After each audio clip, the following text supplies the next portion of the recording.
guess what? This man is the enemy. Want to know why? He's white. And all the girlies say I'm pretty fly for a white guy. Cisgendered, straight male. I didn't even know I had an enemy, but apparently he's it. Let's call him Dave. Now, Dave was born and raised in Australia with no real knowledge of what's occurring in the United States, but that doesn't matter. He's still the enemy.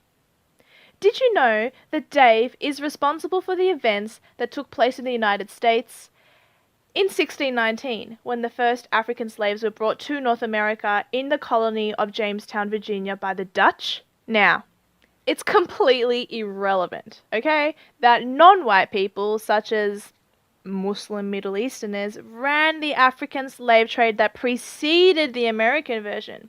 Theirs went from 1450 to 1850. Over 12 million African lives were bought and sold as property.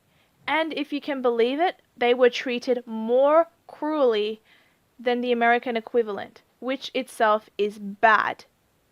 But that doesn't matter.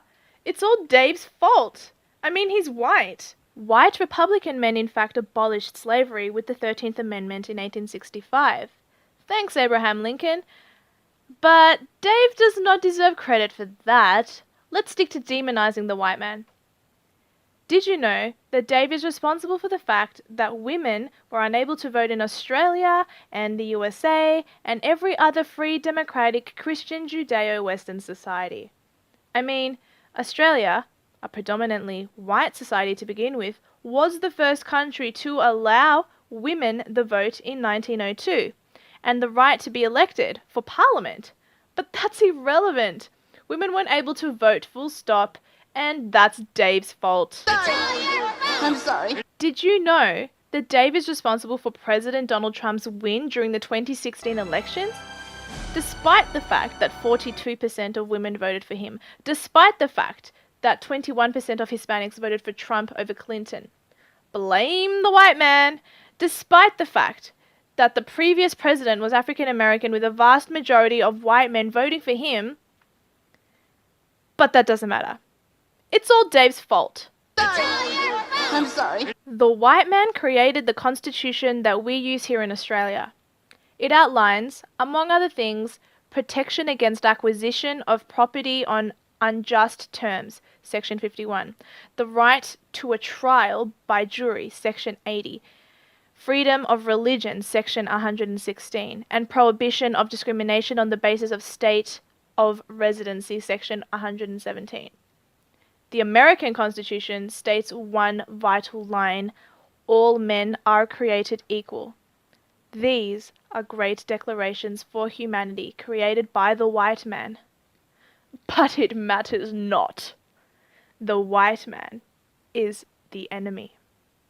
The white man may be responsible for ending the war in 1945 and saving countless Jewish lives, among many others, but that's irrelevant. I'm sorry. The white man is the enemy. The white man may be responsible for vital contributions in better understanding how to suppress HIV with antivirals, therefore improving the lives of humanity in the last 40-odd years. But the white man is the enemy. I'm sorry. The white man may be the number one demographic adopting racially diverse orphans from around the world, but the white man is the enemy. Now we can blame him for everything. It's your fault I'm bald. I'm sorry. It's your fault I'm old. I'm sorry. It's your fault I can't talk. I'm sorry. It's your fault America has lost its way. I'm sorry. I'm sorry. I'm sorry. I'm sorry. I'm sorry. I'm sorry. I'm sorry. I'm sorry. I'm sorry. So, the lesson here, in case you haven't realized it by now, is that white men are evil.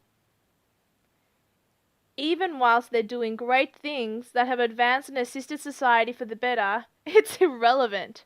Stay away from Dave. It's all his fault. You have no respect for logic. And I have no respect for those with no respect for logic. You're a very stupid person.